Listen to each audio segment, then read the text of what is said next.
ਵੇਲਾ ਕਰੇ ਸੀ ਚੰਗੀਆਂ ਮੁਕਵੇ ਸਨ ਤੰਗੀਆਂ ਢੋਲਣਾ ਦਿਲ ਛੋਟਾ ਨ ਕਰ ਵੇ ਢੋਲਣਾ। अस्सलाम वालेकुम, मैं शायर कंपोज़र अफजल आजिज़ हाजिर मैं इसलिए हुआ हूँ कि आपको याद होगा कि गुज़श्ता साल अताउल्लाह ईसा खिलवी साहब ने मेरा कंपोज किया हुआ गीत, लिखा गीत अल्लाह करे सी चंगियाँ कोक स्टूडियो में गाया, लेकिन क्रेडिट में मेरा नाम नहीं लिखा, एक मरहूम शायर का नाम लिख दिया। मौसीकी में अपने बेटे और अपना नाम लिख दिया। हालांकि वो गीत मेरा है, उसकी कंपोजिशन भी मेरी है, तो ये दोनों क्रेडिट मेरे साथ मेरे नाम होने चाहिए थे।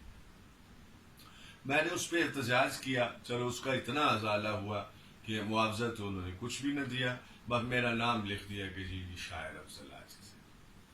अब हमारे भतीजे हैं सामल, मैंने इन हाथों में इन कंधों पे उसको खिलाया है, बच्चा है मेरा। तो अब उन्होंने जो ये दोबारा गीत रिप्रोड्यूस किया है, तो अब उन्होंने अपनी वाल पे और उसकी डिटेल में लिख दिया है कि शायर अफजल अजीज, और पोस्टर पे लिख दिया है अफजल आजिज। अब सवाल ये है कि जो सुनने वाले हैं वो तो कंफ्यूज हो गए, और खास तौर पे आज की नौजवान नस्ल कंफ्यूज हो गई कि ये अफजल अजीज कोई और है, अफजल आजिज कोई और है।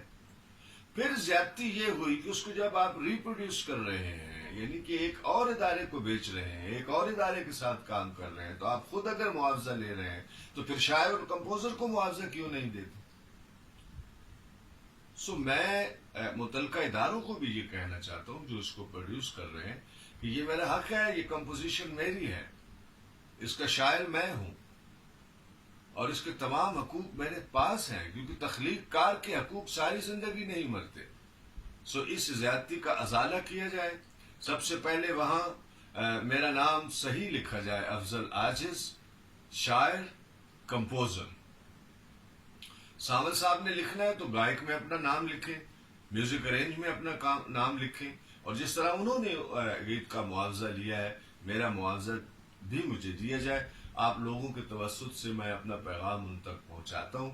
मैं छोटा आदमी हूँ, छोटा फनकार हूँ, छोटा कलाकार हूँ, मुझे आपकी सपोर्ट की ज़रूरत है ताकि उन इदारों तक मेरा पैगाम या मेरा मैसेज पहुँचे। बहुत शुक्रिया, मैं आपके लिए हमेशा दुआ करूँगा। खुदा